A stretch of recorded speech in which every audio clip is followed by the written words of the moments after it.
Oh, Fluffy, right? Hi, Fluffy. Okay, we're live. Everybody, Chance TV here with supermodel Kelly BENSIMON, and there was a Fluffy there for a minute. I don't know what happened to Fluffy. All right. She'll be back. She'll be back, right? She's going to jump into the picture? She always does. There's so many things to talk about what you do. I don't even know where to start. Well, let's do this. New York Times says you're one of the most fabulous tastemakers, right? So that's got to be a lot of pressure because you've got New York City, most important place in the world, looked upon by every other country and every other place in America. And then they say, hey, Kelly's got to tell us what's cool, what's hot, and what we should be doing and wearing and where to go. Is that a lot of pressure? Hey. And then you have to say, hey.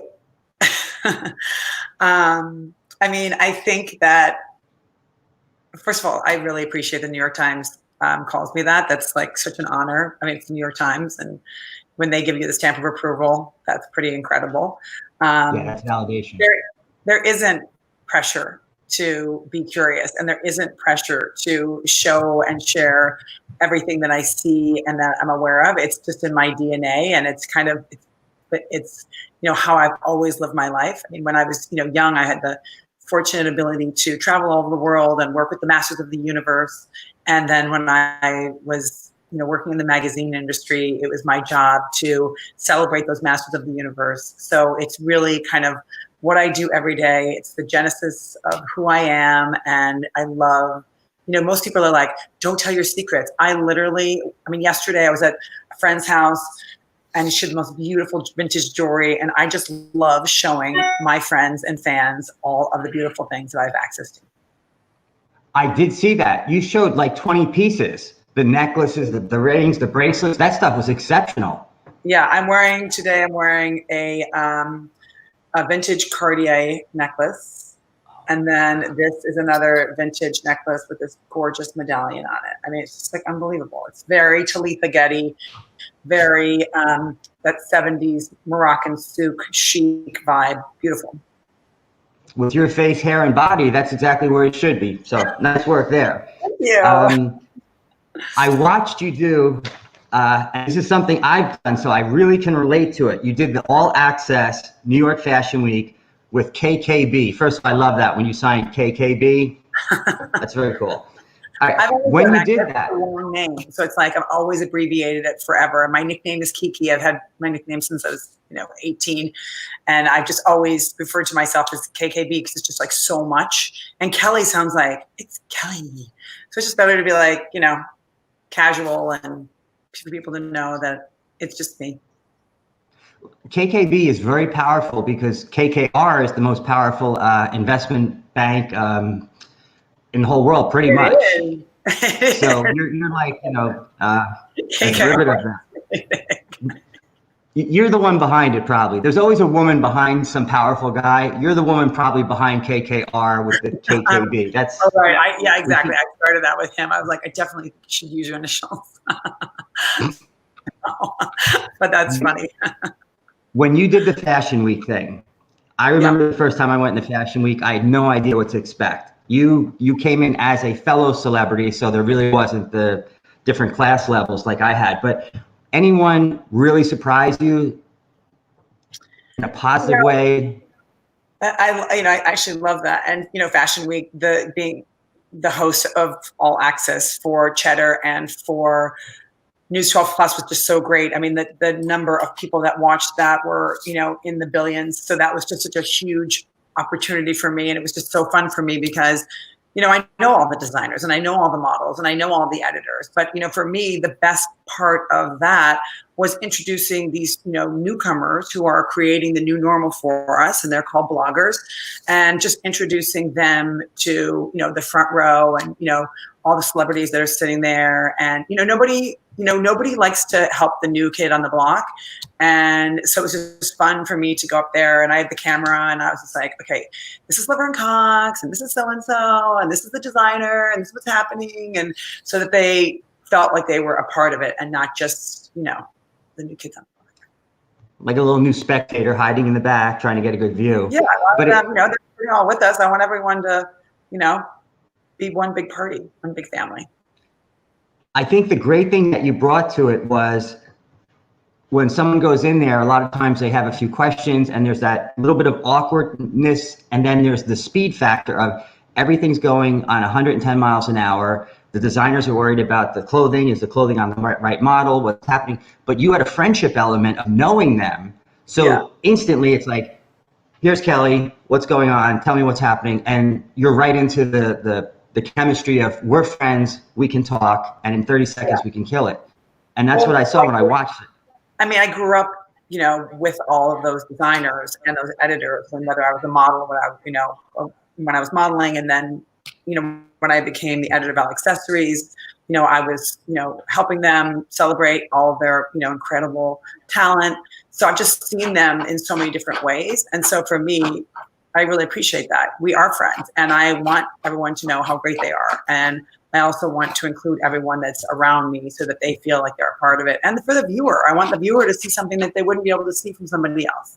You know what I mean? I want that kind of casual, approachable, because it is one of those, it's a creative industry. And, you know, the creative industry is so like unattainable, and it's just like held to such a high standard. So if I could just give you guys a sneak peek into like, these people are just like you, they just happen to be so incredibly talented. And, you know, it's a great opportunity for me.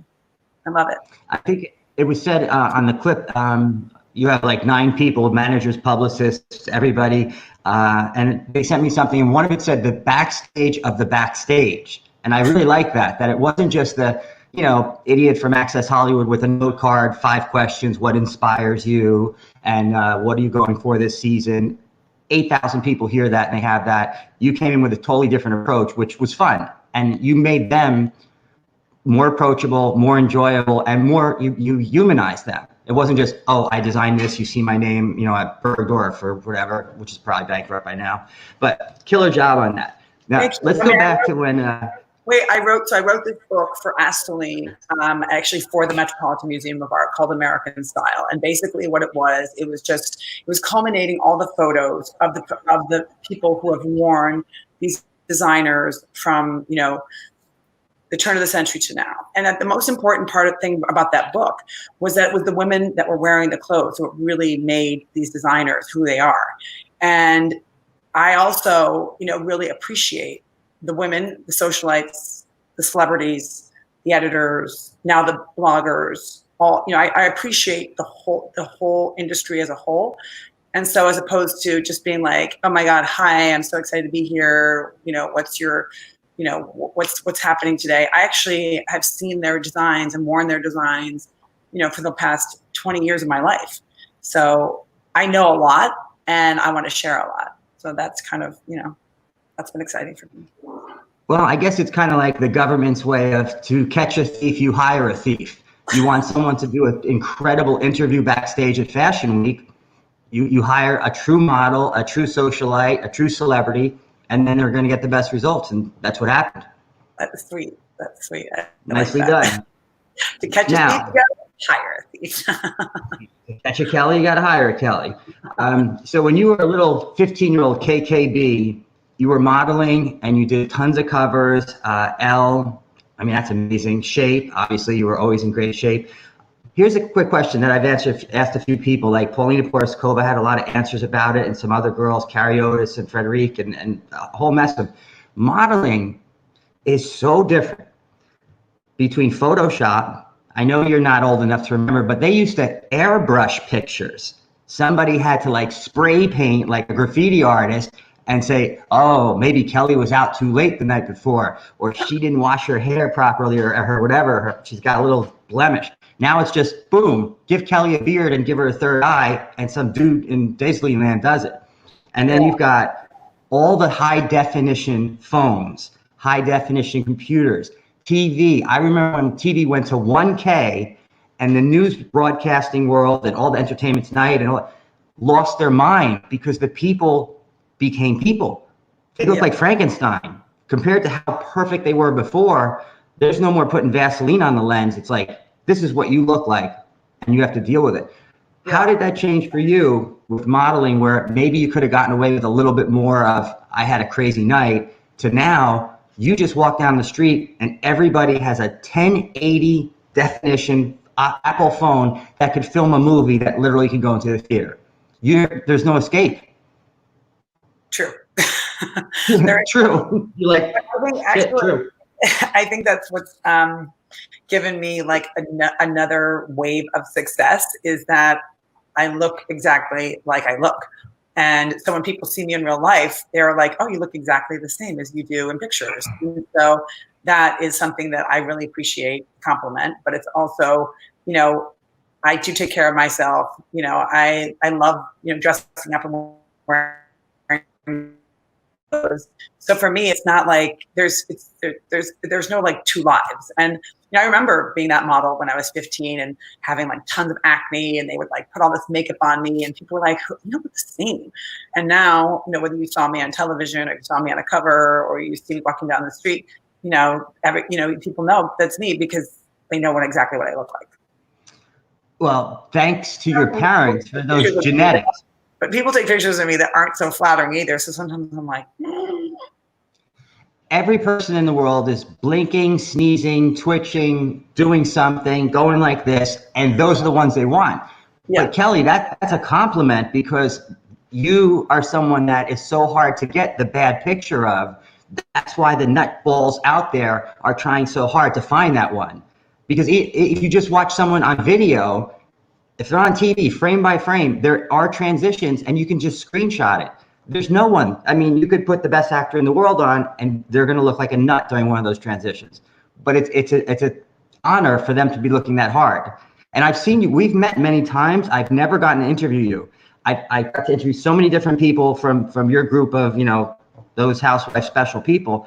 You do look like what you look like on TV. And that's uncommon because, as you know, you've seen people before, hair and makeup and all that stuff.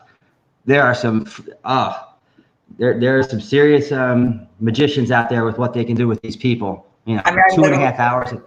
It's raining outside, and I literally just came from a run. So I mean, this is like real. Okay, so we've got a drenched Kelly. Where are you? Drenched rat Kelly, yes. A wet rat Kelly with a what is it? Antique Cartier on her. That makes sense. Where are you now? Where are we talking to you at? I'm in Palm Beach. Palm Beach? Yeah.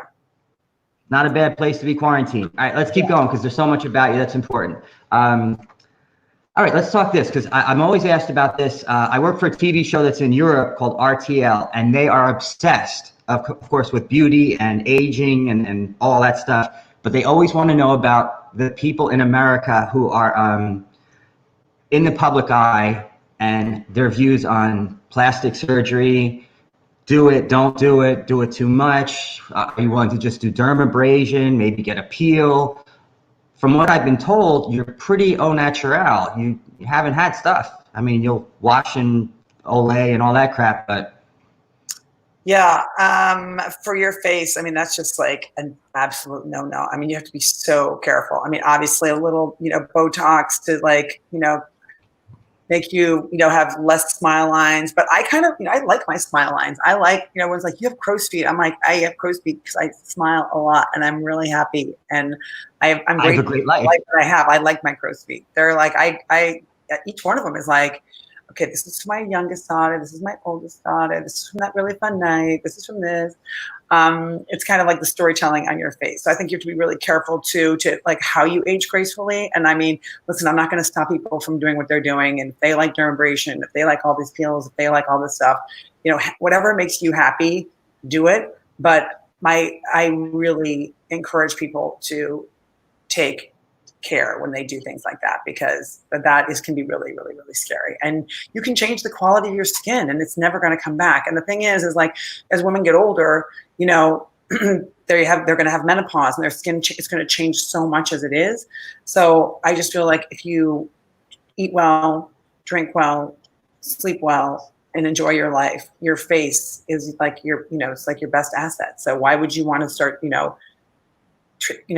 doing something strange that might not look so great? I mean, I see so many women, I'm 52 years old, and I see so many women that are my age who look so old because they have so much work done. And it's like, it's almost disheartening. They're always like, well, how do you look so young? I'm like, well, because I wash my face, I go for runs, I have a good time. I get sun when I feel like it, play tennis, hang out with my kids.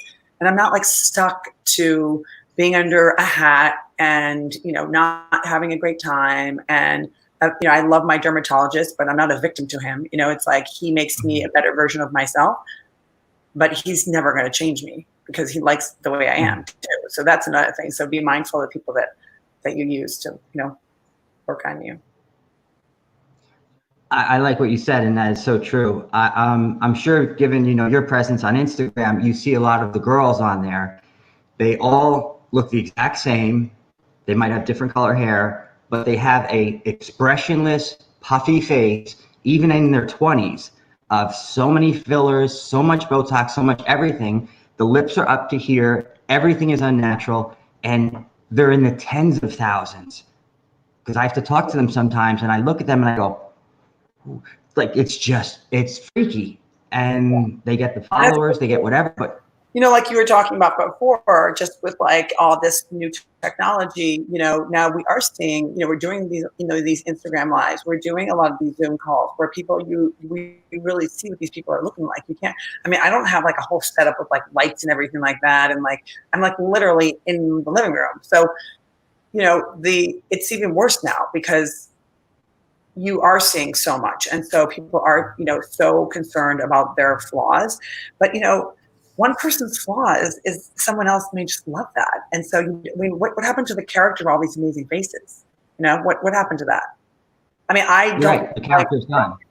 Like, I don't look like other people because I don't want to. I look like myself. And it's pretty good, KKB. It's looking nice. Looking nice. Looking nice. Sexy, nice, very nice. I'll never stop doing that. That's with me for life. What was the thing you brought up something? Looking good, looking natural. Yeah, that's the genericness to it. And even if you look from a distance and say, "Oh, she's pretty," the lips, the this, that. Oh, this is what you made me think of. Have you seen those apps where they widen the face and it opens the eyes and all these different things? No, you have to see it. It's everywhere. And if once you know and you can look for it, it's insane. It's insane. They just did something. I don't know. One of those Daily Mail or something did something on. Who's that? Next Top Model? No. It had a leg picture of her. Who's the star of America's Next Top Model? Heidi Klum. Yep. They had a picture of her on Instagram, and it had her butt, and her butt had a beautiful. Well, you can't see. Okay, a beautiful curve, and then back in and legs. Then they had a picture taken by some dude on the beach. Flat, wrinkle, flat, wrinkle. And this was like 30 feet away shot. And there's no way that this was not a real picture. And they side by sided. And I understand you want to keep a certain thing, but there's reasonable bounds of this is not even close. You know, this is. Yeah, it's good. In her defense, I've gone running and I've seen people take photos of me and they post them and and they show all the cellulite. I have zero cellulite. I'm like, where are these photos coming from? So also some of the people, in the media are not so nice to us and they try to make us look worse. So they can just be like, oh my God, she doesn't look that great. But that's a really good point. It's not just the trolls and the haters. Trolls and haters are also people in the media with high-ranking positions who have editing teams and computers and stuff, and they're like, Kelly wouldn't do an interview with us. Get out the file on Kelly and alter it and whatever. Yeah, I remember when like Kris Kardashian, when Kim Kardashian had all these photos taken of her and they were like not so flattering, and I felt, and she like went on this like massive diet, and I actually felt really bad for her because I'm like, I'm not under the same microscope that she is. I live a very normal life, but Kelly, you don't live a normal life. Just let me know. No, you don't. You live an exceptional life. But go on. Thank you. But I would never go on a diet. If someone like took a picture of me with cellulite, I would just be like, all good. No harm, no foul. Like, they'll take a better one tomorrow. Or Eat some maybe Doritos, look at the picture. shorts now for the next 2 months. If you're just going to continue taking bad pictures of me in shorts, then I'll just wear leggings, you know? So. I like the way you dress it. I like the way you dress it.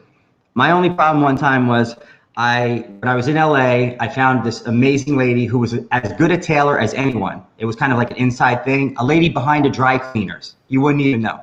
And stars were there. Picture, I mean, like Nick Cage, all these people, whatever. $20 to tailor your shirt. So I had everything done. Suits, shirts, pants, you name it. And I put on weight over that holiday, like 15 pounds. Everything was tailored to exactly perfection. Kelly, I wiped out my whole closet. The whole closet, pant, jeans, everything was tailored. I said, I gotta lose weight because I'm wearing like sweatpants and a V-neck t-shirt and nice shoes. I said, you fat idiot, you can't have Thanksgiving, Christmas, Halloween, and New Year's in a 6-week period. I'm from New Jersey. Oh. I feast. If I'm happy, I eat. I'm sad, I eat. So it doesn't work. All right. Yeah, okay, you can't have an emotional relationship with food, though. You have to recognize that it's fuel. You have to be really, really mindful of your relationship with food. That is like not okay. No, I know. That is we got to get to your book about that. Yeah, that's the book's coming up. Yeah. Well, what is it? Eat to live, don't live to eat. Mm-hmm. I eat for taste. I'm a taste eater.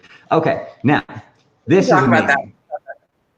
Yeah, you're gonna have to help me. They'll be like, KKB saves ChanceTV from a lifetime of living under the blanket, eating black and white cookies. All right, single mom. Yeah. 24/7 togetherness, homeschooling, all that stuff. How old are the girls now? So they're 19 and 22. So C. Okay, so you escaped homeschooling. Well, okay. They're still homeschooling, but they're still in college, so they're doing all their online classes. So it's like, I'm definitely the proctor. And they're doing great. I mean, like Teddy, her grades, these grades are amazing, and they're doing really, really well. But it's not easy. I mean, I remember when I was getting my MBA, I took courses online, and they're just so hard. It's so hard to teach yourself, and sometimes the professor who you may or may not engage with when you're in the classroom. When you're watching them on a screen, it just is the distractions are just so easy. And it's just, I really feel badly for all these students. I just feel it's really hard on them. Yeah. And the absence of the group setting, talking, seeing friends, being there, the communal aspect. I as adults, yeah, we're screwed, but we made this problem. The kids, it's just not right. Anybody under 25. My sweet little nephew graduated from high school, and his graduation was on YouTube. He couldn't even have a real graduation. I mean, this sweet thing. I felt so bad for him. So no proms, Kelly. No proms. I know you probably went to 9 proms, starting at 13, but you're laughing. You're like, yeah, I remember Brad and Chris and Tom and Jake and all the guys from the 16 Candle movies. They're the ones who took you to the prom. No, but literally all these kids that didn't go to prom, and it's so sad. All these big moments, big memories that you hold on to, and yeah, it's just really milestones. Literally milestones. I know. I mean, come on, Kelly. Prom night, every guy like me thought it's going to be a good night. It wasn't, but you had the hope, and the hope of, wow, we got the limo, we're going to go to the shore, in New Jersey, we're going to go down to the beach and a big party, and it's going to be just like the movies. Everybody's going to wake up with a girl on their arm that they love. Didn't happen. But my God, the memory of what did happen, she got drunk, puked everywhere, was in the bathroom unconscious all night. You put a pillow under her head and a blanket, whatever. That's your prom night. But it's the memory, and you love it and hold it and cherish it. But these poor kids. All right, this one's a good one. All right. What's it like being a sex symbol? You just said you're 52, which is crazy, because if you look back in history by maybe 25-year increments, 52, you would have white hair, hunched over, sweeping a porch, wearing all black and yelling at your son or something. This is 52 now. That's insane. What is that like? Being a sex symbol, a true sex symbol, for not oh, guys your age like you. Guys 17 go, yeah, that Kelly, she'd like me, I'll take her out. That's that kind of thing, guys approaching you on Instagram, direct messages. You must have a billion. No, you do. I researched you. I know all the people around you. Thank you for that. I really appreciate it. I mean, I don't really think of myself like that. I'm blessed with genetics, and I take really good care of myself. And I have, 2 great girls, and I have the best time with them. And 52 is different than it was 10 years ago, 20 years ago, because the mindsets are changed and the way that people see themselves has changed. So I'm just, in the right place at the right time, having the best time. You said it very well about the right place and time, because somehow, and it should be this way, I'm more pro-woman than you could ever imagine, but you could see it on all my interviews, all the people that I work with, sex trafficking, this, and women's empowerment groups and stuff. Women have come out and said, you know what? I'm 50 and you ain't going to believe what you're going to see. And you come out and then they put you in Daily Mail because of your stomach and your abs. And first of all, I looked at the stuff on Daily Mail. Oh, Kelly, I can't say you inspired me. You made me say it's too far gone. It's just hopeless.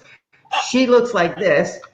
I'm sitting there taking notes to write my stories on you, and I'm eating stuff. I'm drinking sodas. I go, just keep interviewing the hot ones, because your days of, the sit-ups, it's gone.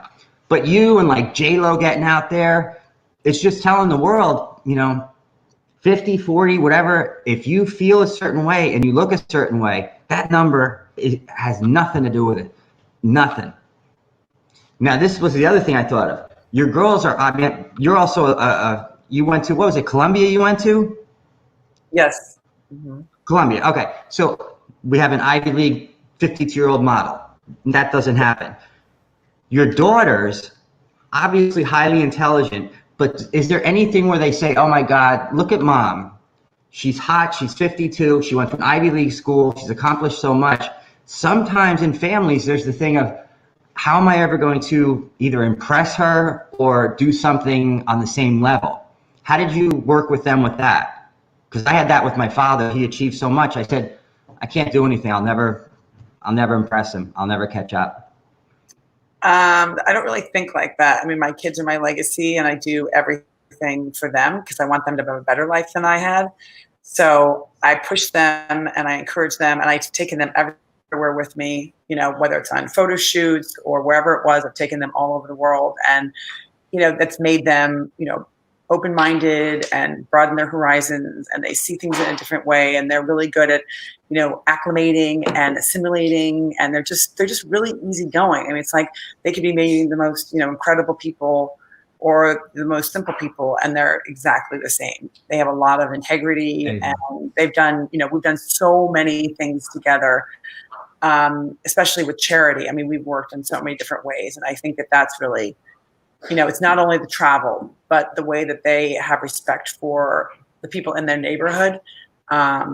Like with working with Food Bank, it's been, really incredible to see them grow up. Yeah, you're on the director's council. We'll just jump around. There's so much, and there's no order with me. Let's just do it. You're on the director's council for Food Bank New York. Incredible thing. Now more than ever, is going to be crucial to the survival of people. How did you get involved with that? So when I was on Housewives, I was on a private board at the Museum of Metropolitan Museum of Art. I was on a private board, and when I was on Housewives, I wanted to do something that would really make an impact, that would really help our New Yorkers. And so I was introduced to Food Bank, and that's something that I, always, when I was younger, I worked with the Salvation Army. I did a lot of that, I did a lot of philanthropy. My mom was a huge philanthropist. And so it just came, the second nature to me. And when we started working with Food Bank, the girls were really, really young. And, it's devastating for a young child who's, 8 and 10 to see poverty at that level. And, so I decided to start working with them, and the girls and I have worked in the pantry, in the warehouse. We've served food. We've worked with seniors. We do like a Super Bowl, SOUPER bowl with the kids. We, do all these things for the holidays. So it's not just, us like, hey, we're going to serve food, kind of this like, I don't like when people Press talk opportunity. about philanthropy like that. Like, oh, I'm doing something so great today. I'm serving food. I mean, we really work there all the time. When they need someone, I'm like, just call me, I'll come up. So, I mean, It's not like, it's part of our family unit, and they were raised working there, and I'm just really, really proud to be a part of it. I think the great thing of what you're doing with that is, for all these charitable things you do, it's not like you called the press each time you went in, because I couldn't find any pictures of you doing this stuff, because it's always like, somebody's famous and A-listed and they're like, oh, here's your soup. We're done. All right, good luck. And they're out, So that's quality. What was the museum board thing? I was on for the Metropolitan Museum of Art, I was on the board for the Costume Institute, and you have to be invited. There's only 20 women in New York that are invited to be a part of the board. So it's a really, really prestigious opportunity. Yeah. I actually heard of the Costumes Board. I didn't even know what it was, but that's pretty amazing. The Costume Institute. Costume Institute. So they're the ones that oversee the Met Ball. So you were involved in overseeing the Met Ball? I wasn't involved in it, but I was one of the members that was on that board. Wow. Oh, wow. Yeah, it's really incredible. Kelly, yeah, I didn't even find this stuff. This is amazing. All right, let's jump around to another thing real quickly. Okay, this comes from my sister, who's an equestrian, who's ridden different places in the world. And when she found out about you with horses, she said, I gotta know what Kelly does. So, all right. Do you currently have any horses? I don't have horses. Right now in the Hamptons, I ride up. My trainer has horses, and I just, go whenever I can ride. I go to see him and hop on, and my girls and I go, and we just, jump around a little bit, have some fun, and then go have lunch. And it's probably like the greatest feeling in the world, from what I understand. You just get on there and you're just happy and that one. Yeah, she'd mentioned about like, if you had them, would you keep them? Because the cost of keeping them is like having a plane or a boat, and the upkeep is insane.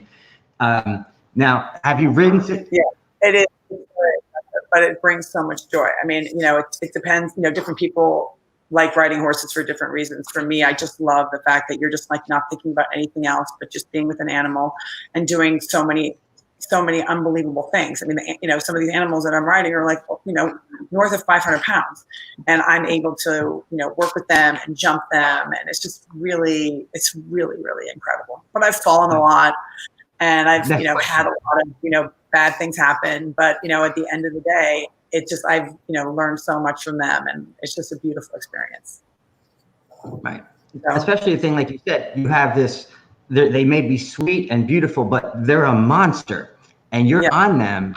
And if they say, it doesn't matter who you are, if they say, we're going, I'm charging, I got too much blood, we're out. What's that? Sorry, I just had my daughter close the door, sorry. Oh, I thought you had a boom mic or something, or you were ordering Chinese. I was like, can you just close the door, please?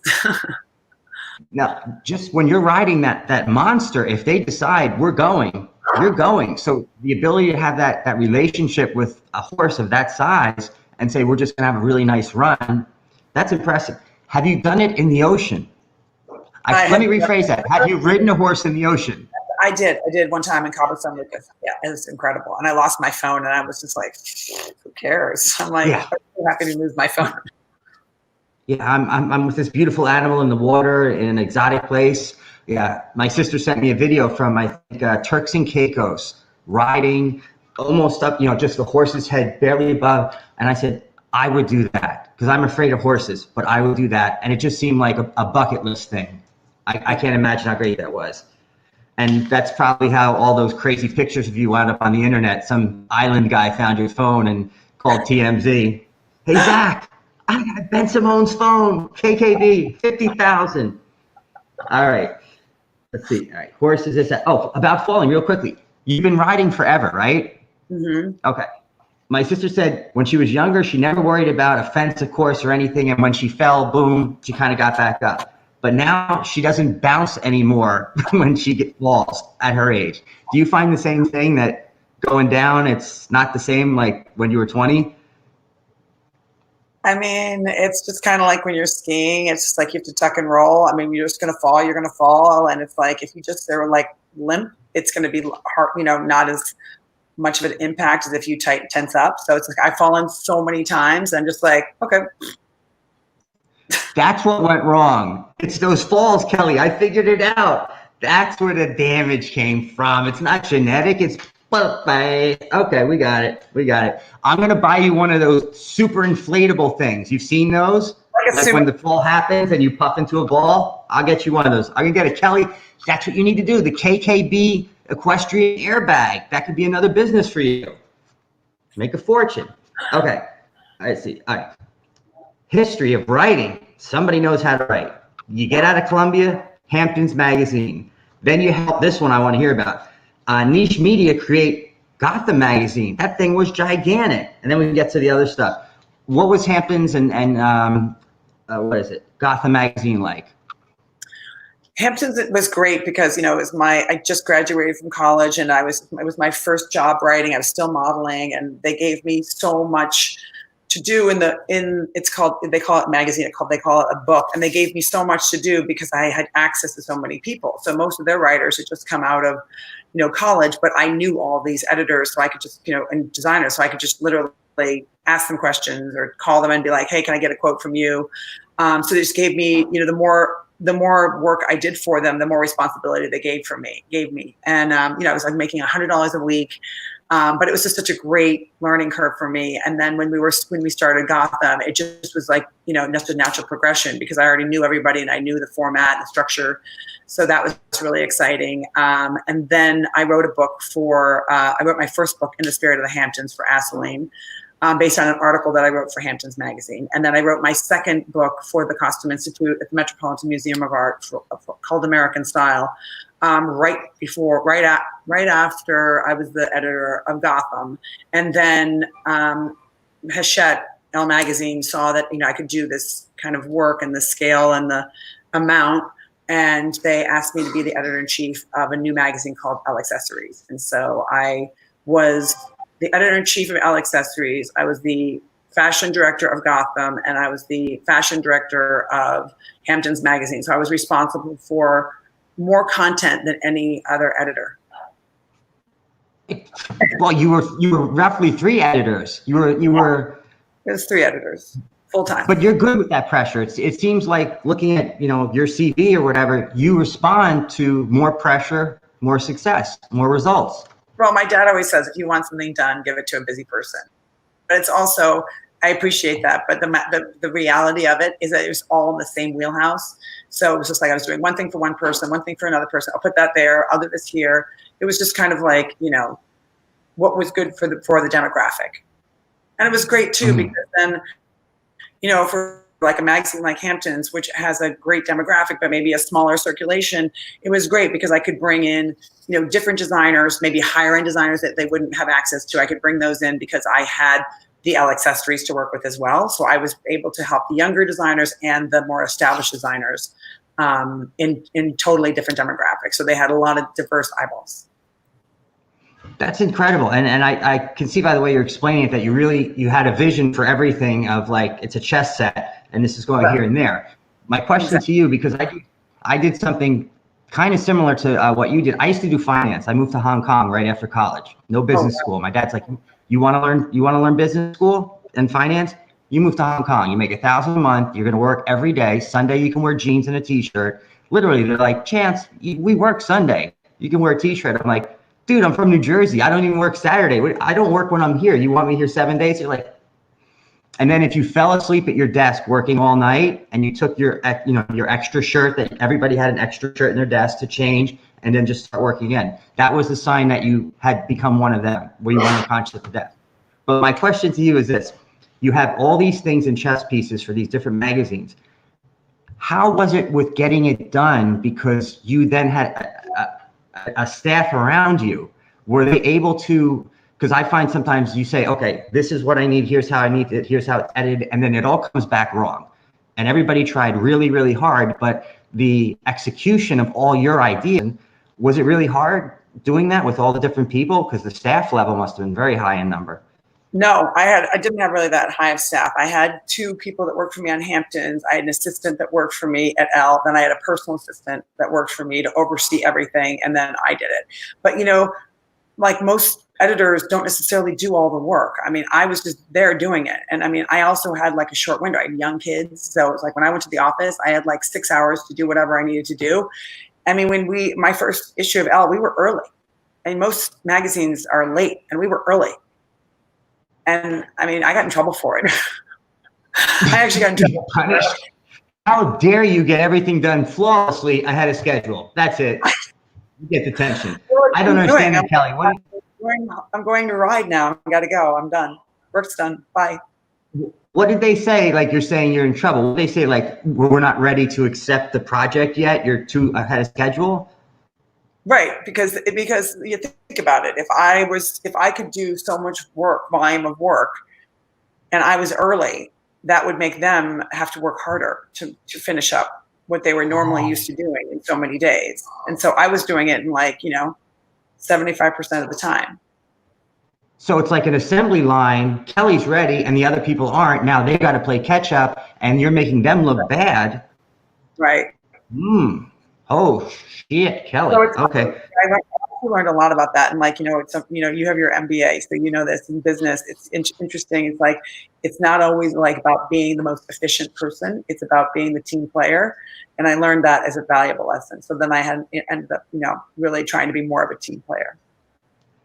Yeah, I definitely see you as, I don't know what the word would be, but a solo leader. Give it to me. I'll take care of it. Don't worry about it. Not really, oh, let's have a conference and this. And I used to sit, they'd have 20 people at a table and everyone would talk about their projects. And I'd say, oh, get me the hell out of here. I'm not working with them. They don't need me. I need them.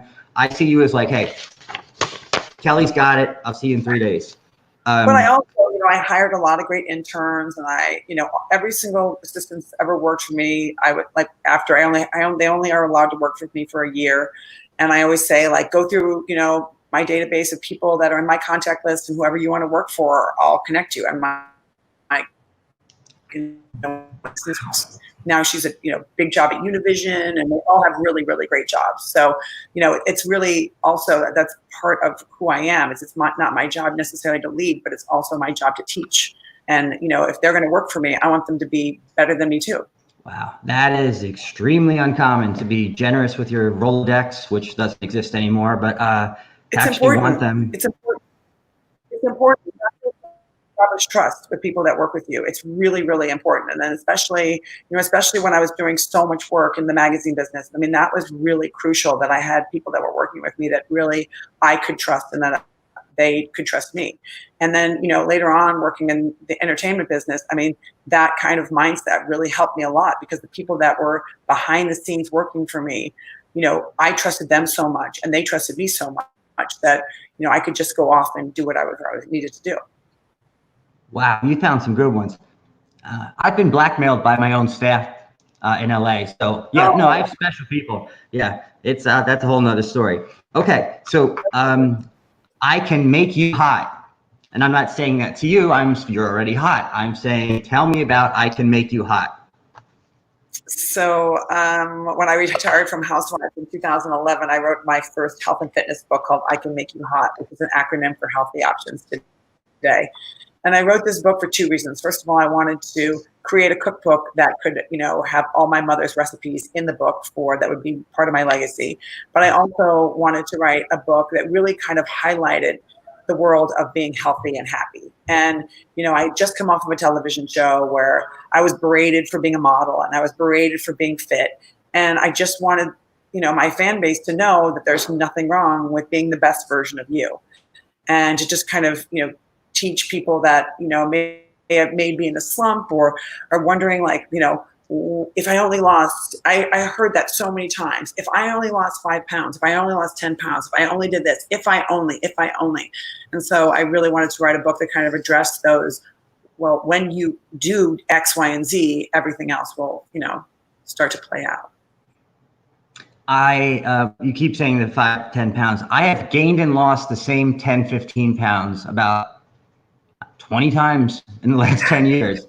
I just, every time I get to where I'm at, actually, December of this year, I put on Facebook and I said, I already have abs. I might have a good summer. This is going to be okay. And then February, I put Corona's here. It's not going to be a good summer and I'm going to lose my abs. And that was it. 2 months later, they were gone. But anyway, that's not important.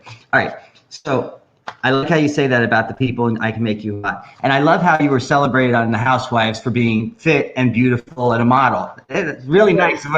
You were received so lovely. Oh, they're like, you're model. You're horrible. I'm like, okay. You're fit. Okay. And you have your hair. stupid. I'm like, okay. Stupid too. Like, online saying about you're stupid. You went to. Oh yeah, I'm stupid. Oh yeah, that's exactly.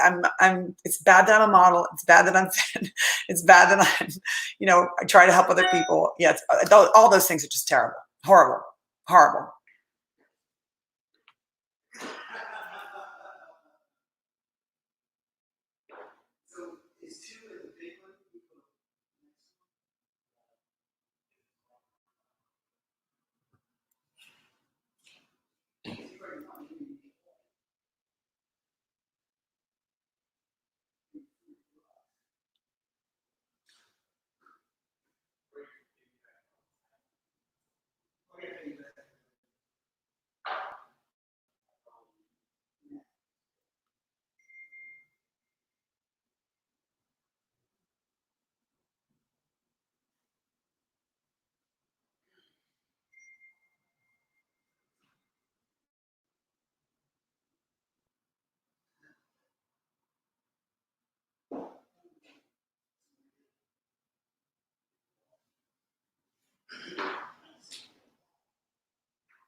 Kelly, I don't know.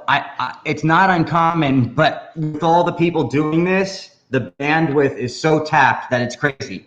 I'm so happy we didn't lose you. Okay. Okay, one more question, then I have to go. Okay, real quick.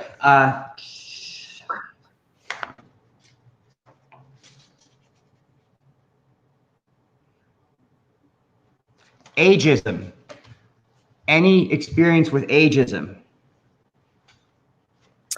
We kind of talked about that before, just about like, it's the right place at the right time, and how, women of 50 years old, 10 years ago wouldn't be perceived the same way that they are now. And it's just, we have so much more technology when people are living longer, and I just happen to be, at the right place at the right time. So I don't see an age as, as a disability, or, I have more opportunities now than I ever have. And I've done a lot in my life. So I just appreciate, everything and where I am and where I'm headed. So there wasn't ever anything where people were like, you're 20 years old and you're going to play like a mom, and you're like, I'm not a mom yet, or, cast wise, they were saying you should play a grandmother, when you don't even look like that.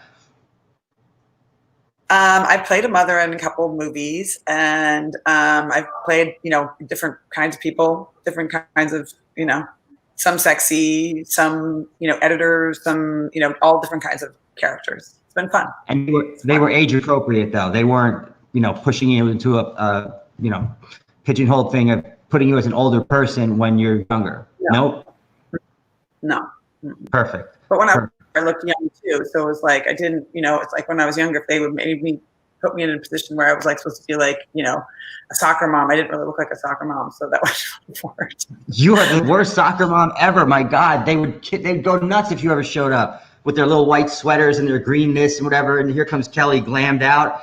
They canceled the game. Trevor, get off the field. We're going home. KKB ruined it for us. No. Let's see the abs real quick. 1,000 sit-ups a day, crunches a day. Can we see the abs? Maybe. I mean, I guess so. Hold on. Please, please, please. Everyone has tweeted to me about the abs. Holy Jesus.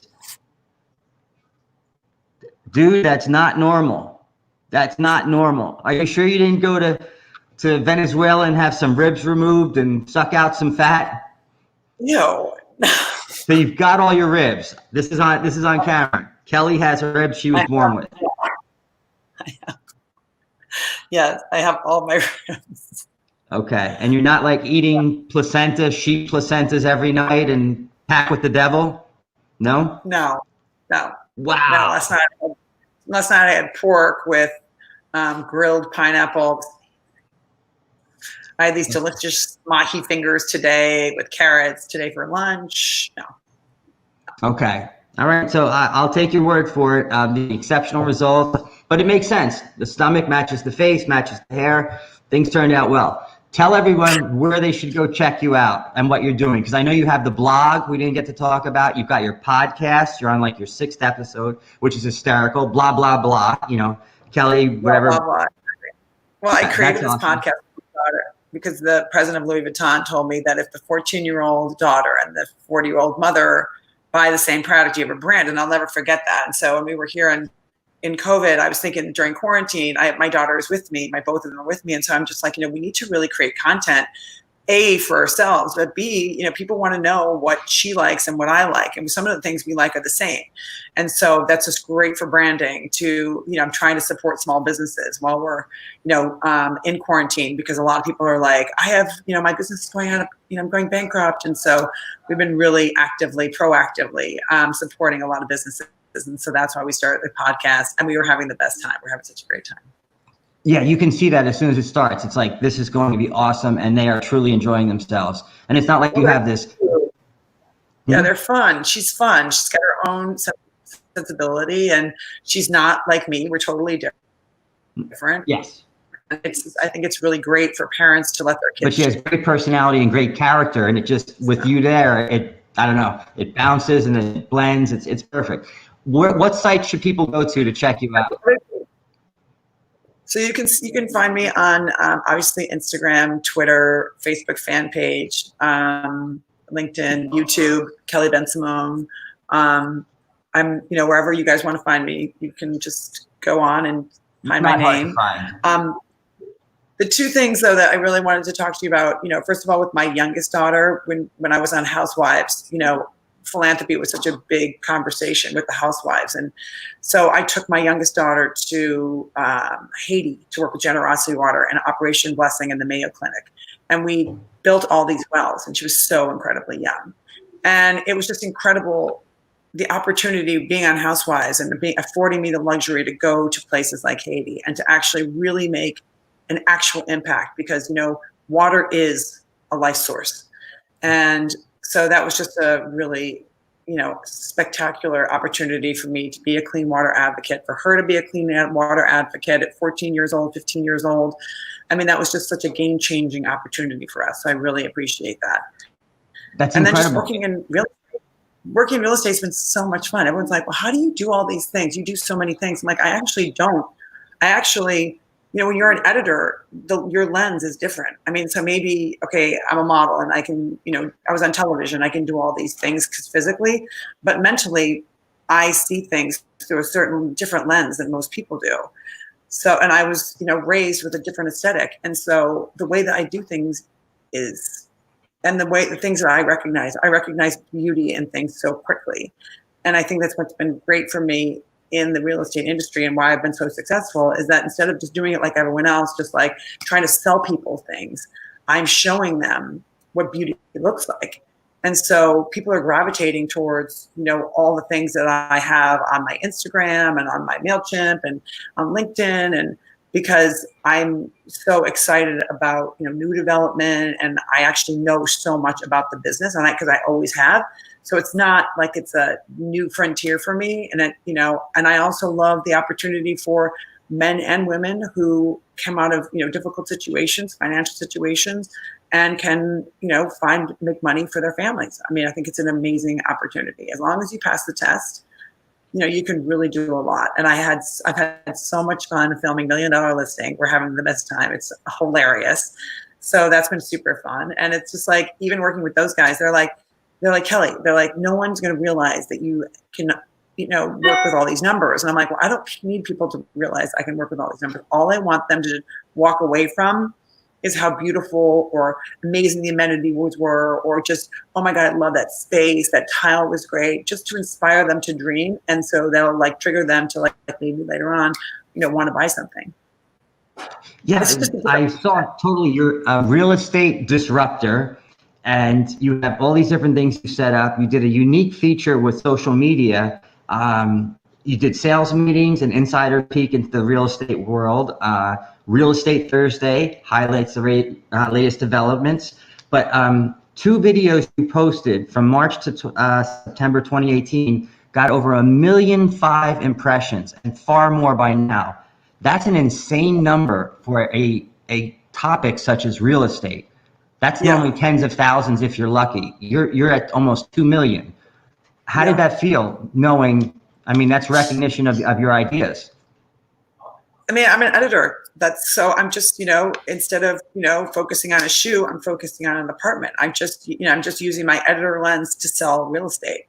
And I mean, right now I have over $70 million worth of property in my portfolio. And, it's just been really exciting. And people want to work with me because they trust me. So it's like, they know that I'm not going to give them a bad deal or do something that's disingenuous or just sell to sell. Like, I don't need to sell to sell. That's not why I'm doing it. I'm doing it because it's just another part of my life that I really enjoy. And, the reason that I have such a big portfolio after just starting out, within 6 months, is because people trust me. And that's invaluable. And you've earned that. And there's no one that says that you're not trustworthy. So that's pretty impressive in New York. Have people shown up and been like, it's really you? Like, I know it was supposed to be you, but it's you, and selfie, because even rich, powerful people love celebrities. The first time I showed an apartment, because I don't think of myself like that. I think of myself as the every woman, like, okay, I'm going to work in this and I'm going to do that. I don't think about, the stigmas or anything. And I was in there and I was so excited. And this guy comes in and he was literally like coming on to me and being really aggressive. And I was like, what? This ain't Match.com, baby. You're here to buy some property. Get the bank account out. Are you hungry, Kelly? I can get us into this restaurant. I can get us into that restaurant. Dude, we need to get into a contract. That's what we need right here. Oh my God. Oh, that's funny. So we hit on you. I really appreciate you having me today. Thank you so much for just, celebrating every part of my life. It really means a lot to me, and I'm so excited for you and all your interviews. They're so exciting. So thank you so much for having me. I hope you realize this isn't the last time, so get ready for it. If you could just say your name and whatever title of what you want to do, and say your second book is coming out, and then tell them they're watching ChanceTV, that would be incredible. Okay. Ready? Sexy. I'm Kelly KILLOREN BENSIMON, and you're watching ChanceTV. That was perfection. All right. My love to you, the girls, and little Fluffy. I'll be in touch with all the PR people and stuff like that. I'm going to turn off the thing. Okay, the broadcast is ending.